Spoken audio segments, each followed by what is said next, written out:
on all the aids you can get, but this harbour, the entrance dries out and you can only get in 3 hours before high water, and we're going to be arriving there just about that time. But if we touch bottom, we'll just wait and float off. But people tend not to come here because it's a drying harbour, and the entrance can be a little bit interesting. And there's only a couple of berths, visitors moorings anyway. And I phoned up yesterday, and they said, yeah, it should be okay. There's one boat there, so we'll see when we get there. But it's all about the entrance, and you've got to line this long pier called a banjo pier. You've got to line it up and come in parallel to it, just keeping it slightly to your right. So it's not a wide entrance, but it's doable because people are doing it all the time. But yeah, I always get slightly nervous coming into places where the entrance could be tricky, although this shouldn't be too tricky. Famous last words. Wow, this is narrow. Very narrow entrance. And the fishing boats don't seem to like us very much and keep pushing us into awkward situations. It's like it juggles out a bit here. Yeah. I'm still shitting myself. This is amazing. Wow. Wow. Looe by boat. You can see why not many people do. You're going to have to this. start getting your fenders, Maddie. Okay, I'm going. So we're now in Looe. Yay! Yay. And we're having our first proper traditional Cornish pasties. Cornish. Yum, yum, yum. How's it taste? Like the Cornish pasty. Remarkable. Is it nice? It is actually. Oh, good. Just Good. Right, well, I'm going to dig into mine now. Found another food shop that we're going to sample the delights of. Look at that. This is Rowley's fudge.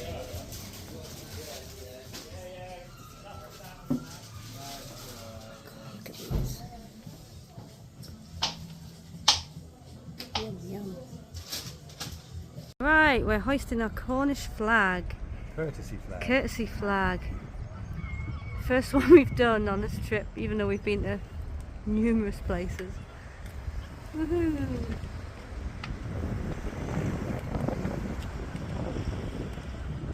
Here we go. Nice.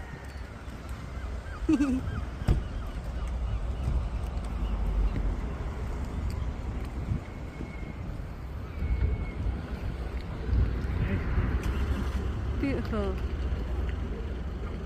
Yeah, today's fudge test is Rowley's fudge. Woohoo.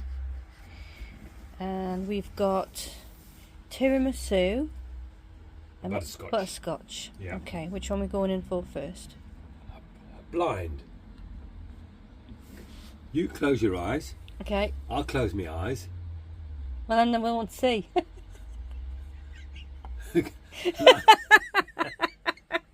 You do. Wait a minute. You're complicating it. I'm going to tell. Yeah, all right. Now you've got two of the same. Yeah. Right, okay. Let's start with the butterscotch. Okay.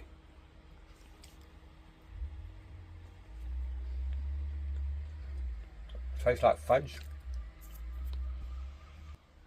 Oh dear. There's me with a mouthful of fudge. It tastes like fudge. Tastes like fudge. It It does taste like fudge, doesn't it? It doesn't taste like butterscotch, though. It's quite rich. Palate cleanse. Okay. Yeah, so that's just fudge to me. And there's no discernible taste. All right, let's go for this. This is tiramisu. This is tiramisu. It's got this. Yeah, it's got a tiramisu on the top.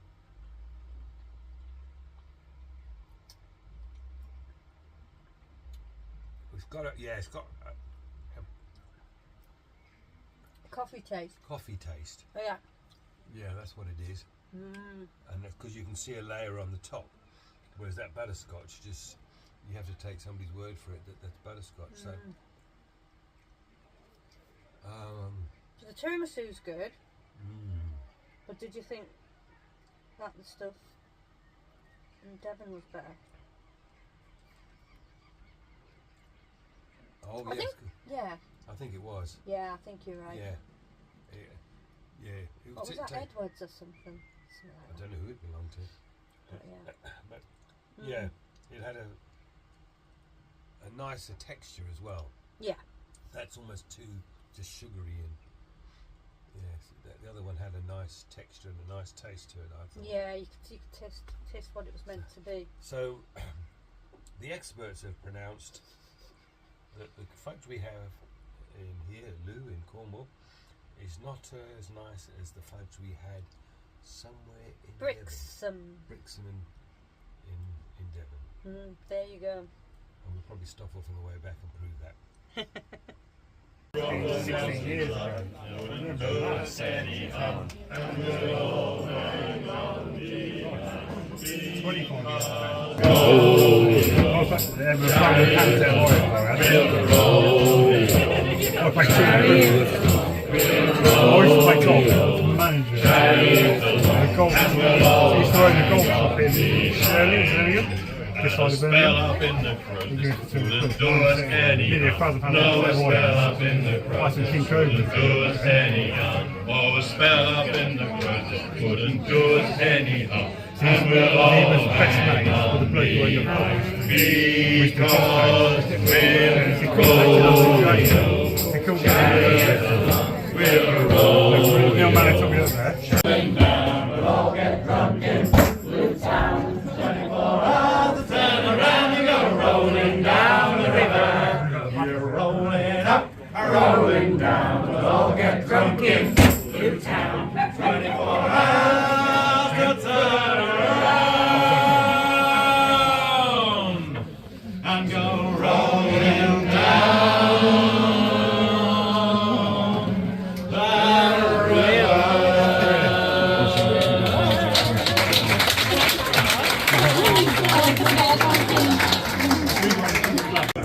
And sure was no wonder, for son was a father and brother.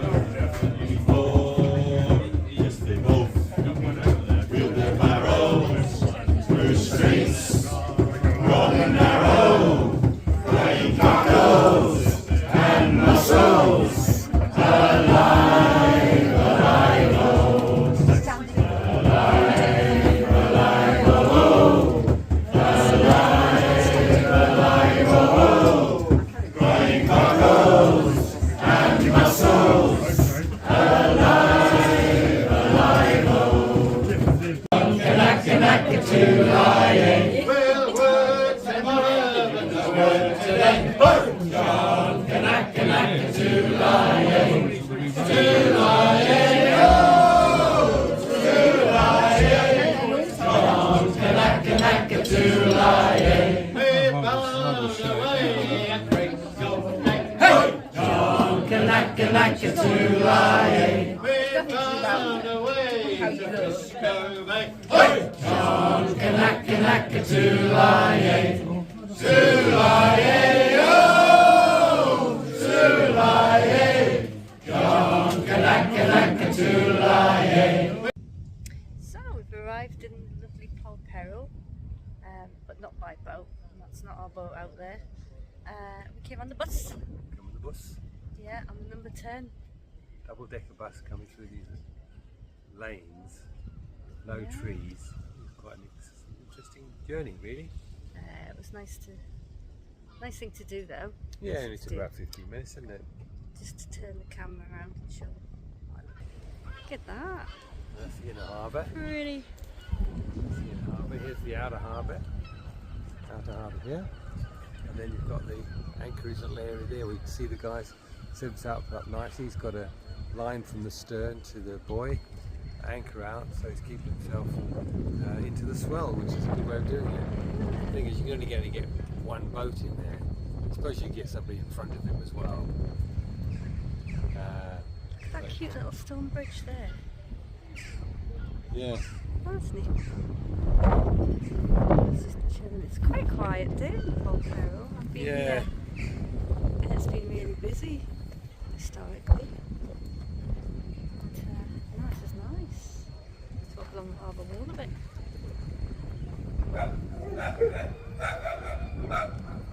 Standard barking dogs. Yeah, one raggy dog. It's all lobster pots down here. It's quite a small little harbour, isn't it? Yeah, it's very tiny little harbour, isn't it? Yeah. Swim around, we've already been looking at the books there.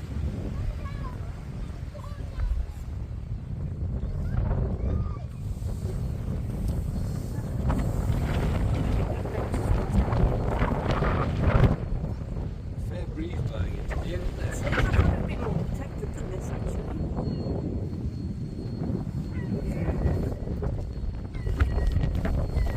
Gorgeous.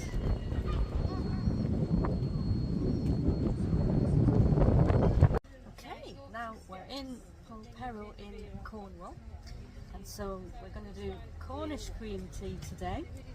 And so Cornish cream tea is jam and then cream on top. Yeah, and then the cream. So, yeah. And the other thing of note is that although we're in Polperro, we came on the bus and we've left the boat in Looe because it's an easy way to do it. And also, Polperro is quite a small little harbour and it's already taken up anyway. So, yep, on the bus here and about to enjoy this. Okay, let's see how you do it then. If you want to see how to do it, don't look at me. So Jam. I'm in a jam. I'm in a pickle. Or conserve. It's conserve. It's quite nice conserve. Yeah. Oh yeah. Take the clotted cream. Divide it in half. Yummy. Have you spread it or just pop it? It doesn't say in the instructions. Put it on. I'm going to sort of spread it around to make one hell of a mess, which proves it doesn't really matter which way around you do it, you're ending up with the same mess. There you go. Okay, right. Let's see what. How much Taste test now, is this? Taste test. Right, now the taste test is, it's a warm scone, but it's not a old scone that's been warmed up, it's a fresh scone. And?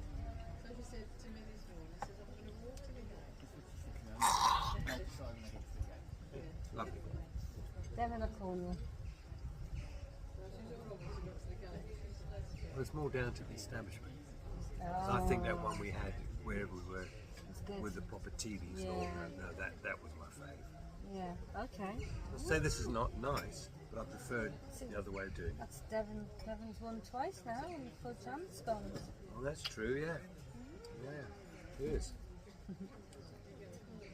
So we've got a little bit of a wait for the bus back to Looe. So we've decided that we're going to have ourselves a little drinky. A drinky poo before going to Looe. I'm on the Rattler and you're on something of St Austell. I can't remember what it's called, yeah. But yeah, so basically I just wanted to show you t-shirt, the back of this t-shirt. Turn around. Ah, how good is that? It's his OYZ t-shirt. Yeah. OYZ being? Outside your zone. Which is the relevance is? We watched their YouTube video. They've got a sailing YouTube channel which we've watched. Yeah. Bunch of guys. Yeah. Giving us lots of inspiration and ideas, haven't they? Yep, things to do and things not to do. Well, yeah, but that's not as simple as it sounds. That's what sailing's all about, isn't it? Tonight's entertainment in Looe by the boat is a band.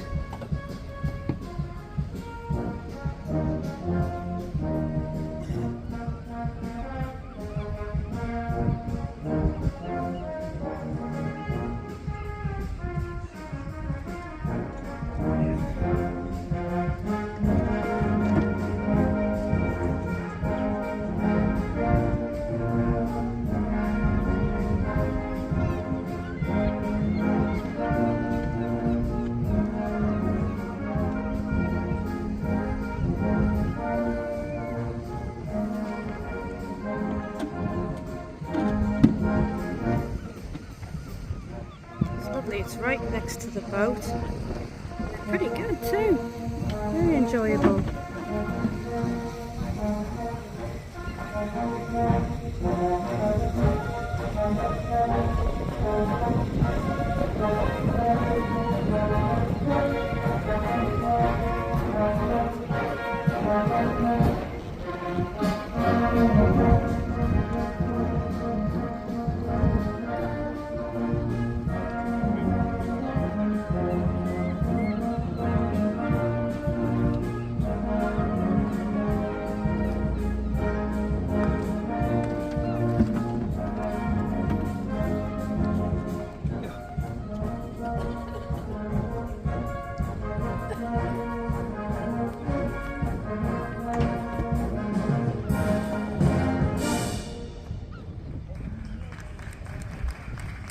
Lovely.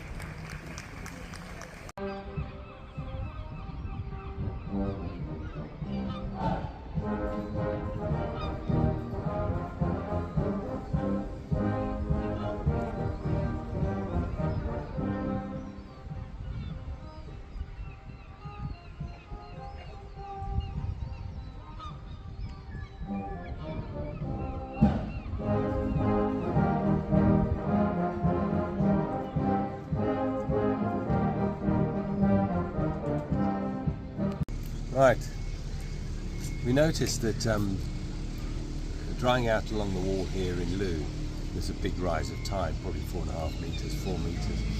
But the local boats were only held on by 2 lines, a foreline and an aft line, and they kept pretty still. Whereas I've got lines going all over the place to allow for the rise and fall, and we're moving a lot now. Obviously, our windage is more. Various other factors involved in it, but on studying what they do, and bear in mind they're monohulls, is they have a long line going to the shore with a sort of a semi line going that way. You know, it acts a bit like a spring, and it also keeps the line a bit tauter. My problem is, unfortunately, is that I can't get a long enough line to the shore past this boat behind us, because the line needs to be as long as possible for it to work best. But anyway, we did that last night, yesterday, and it certainly improved things of how we're sitting. The other problem here is there's such a fierce tide that goes through that anything you do is not going to hold the boat. But the ropes, generally speaking, don't take a lot of strain. The boat normally sits well, but this is the key to it, to have this sort of semi-slip rope here, and it settles the boat down quite nicely. So, as I say, if I could get a longer line going along the back, that would be better, but that's what we've done. Yep. Yeah, just to add to what I was talking about with this slip line here, what I had, which wasn't quite as successful, is on that long line there, a bucket with bricks in it. You can use a big heavy chum, call it what you will, to weigh the rope down. The idea being the weight of that rope would bring the boat in and back, and it would allow it still to go backwards and forwards. That works, and if I had a heavier chum, that would work. Bricks in the bucket were okay, but you get a certain amount of buoyancy. But this seems to be a better solution than that for this particular application. Other applications, yes, quite right. A nice good heavy rope, weight on both the 4.5 ropes. Bring the ropes down, bring the boat in, but it doesn't over-tension them. But this is the solution that seems to be favoured here in Looe, and I'm going with the people who use it here.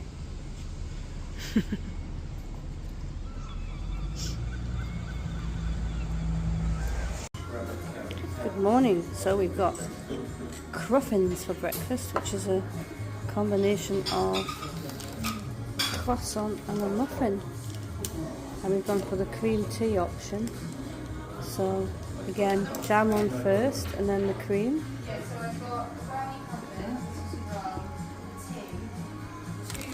Exciting. Wow, let's give this a go then. Cheers.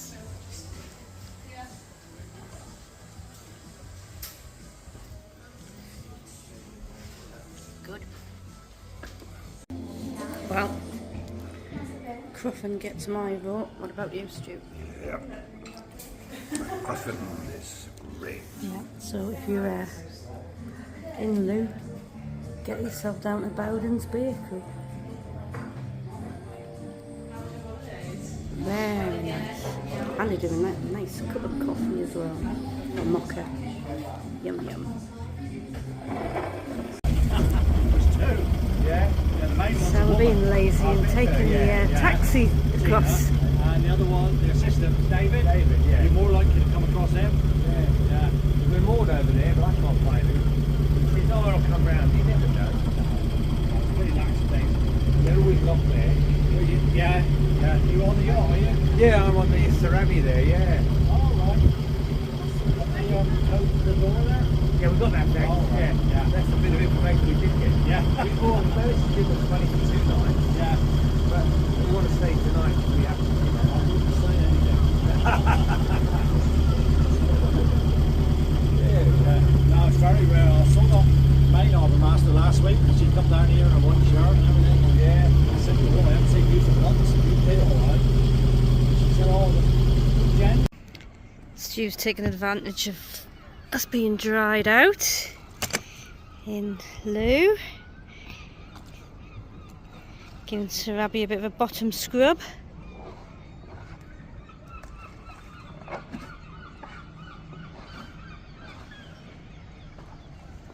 We're right at the bottom of the wall at the minute. He says he hasn't found any treasure, so... What have you found, Stu? Beards and barnacles. Barnacles. Barnacles. Whoops, and a beard. She's the bearded lady. It's a good opportunity though, eh? Might be a good opportunity. It's bloody hard work. Keep sinking in the mud.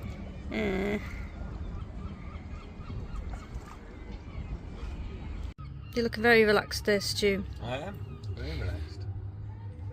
Some music in the background. It's lovely, isn't it? There's lots of chocolate and chilli in my tummy. Yeah, we've had some nice Cornish chocolate. So what do you think about Looe then? I like it here. It's got just a lovely feel about the place. It's the side we're at, which is West Looe, which doesn't have all the shops and tack and all that. Is the relaxing bit, and then the other side, if you want to go and have tack and tat, or whatever they like to call it, you go over the other side. So it's like a Weymouth type of feel to it. It's One very side- like Weymouth, isn't One it? side's more laid back, and one side's more Touristy, like touristy, commercial, that's it, yeah. with those shops. But no, going it's nice. I mean, we're just going down from high tide, and you've got people walking past at the moment. You know, and some stop and say hello. And then when the tide goes out, we're right down the bottom of the wall, and you wouldn't even know the boat was here. So anyway, I've done all the passage plans for tomorrow. Going to Foy, short hop. No, it doesn't look like there's any wind, and the tides in this bay are quite minor tides, really. Very rarely reach a knot even. They're mostly sort of half a knot, no matter whether it's springs or neaps. So we'll leave it here about 2 hours after high water,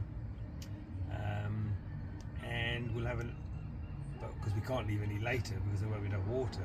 And the tide doesn't turn into our favour for about another hour and a half maybe after leaving, but it's not a strong tide to go against us. So should be what, 7-8 miles to Foy, a couple of hours, something like that. Cool.